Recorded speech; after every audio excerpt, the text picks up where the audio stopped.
A couple of weeks ago, I posted a video detailing what I believe sets great leaders apart from most of their peers. As I stated previously, a wide array of skills and characteristics are necessary to operate at the most effective leadership levels. When coaching and consulting with C-suite executives and the highest performing entrepreneurs, I see that most of the desirable leadership characteristics are already present and developed at varying levels. Now clearly, some leaders are better at certain skills and possess more desirable characteristics than others. But the one thing that is ever present among those operating at the highest levels is their ability to avoid cognitive biases that undermine their critical thinking process. Obviously, these leaders don't avoid every possible cognitive bias that might find its way into their critical thinking process. There are more than 100 well-defined cognitive biases that could be causing anyone's critical thinking process to be suboptimal. That said, like most of the things in life, there are a few major cognitive biases that must be avoided or they'll completely derail the effectiveness of your critical thinking methodology. The three most common cognitive biases that undermine a sound decision-making process are confirmation bias, sampling bias, and brilliance bias. If you're suffering from any one of these three, the bad news is you're unlikely to achieve full success.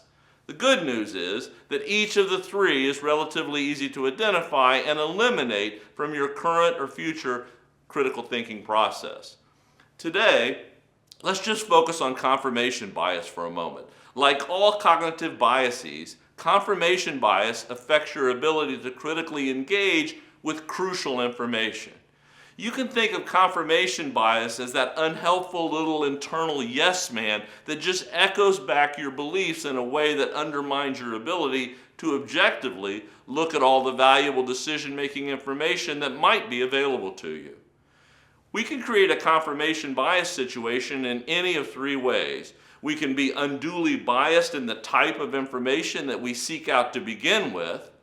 We can interpret the information that's available to us in a very biased way, or we can suffer from a biased recall of the information in general. The cognitively biased search for information is by far the most prevalent of the confirmation biases that I see, both in corporate America today and in society in general. Rather than reviewing all of the relevant information available, some leaders just set out in search of information or answers that will validate their own preconceived notions of the best path forward. The social media algorithms are designed specifically to exacerbate this common cognitive bias. Many corporate cultures are also structured in a way that continuously presents information that reinforces past and current strategy decisions. How many of you routinely get your news from a single source that you find comfortable? Do you think there might be some confirmation bias introduced into your critical thinking process in this way? Do you have a go-to advisor in the organization that you rely on because they just get it? Do you find yourself rephrasing the way that you ask questions or hold others accountable in order to get a desired outcome? Now, if you answered yes to any of these questions, you should start thinking about broadening your scope of information gathering in order to improve your odds of making more objective and effective decisions.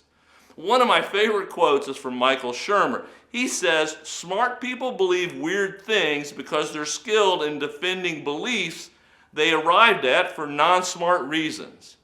Just being more open-minded to the way you gather information before you make decisions can help you avoid arriving where you don't want to be for non-smart reasons.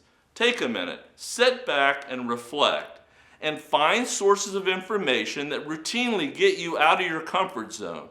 That little bit of slight discomfort will pay handsome dividends for you in the future.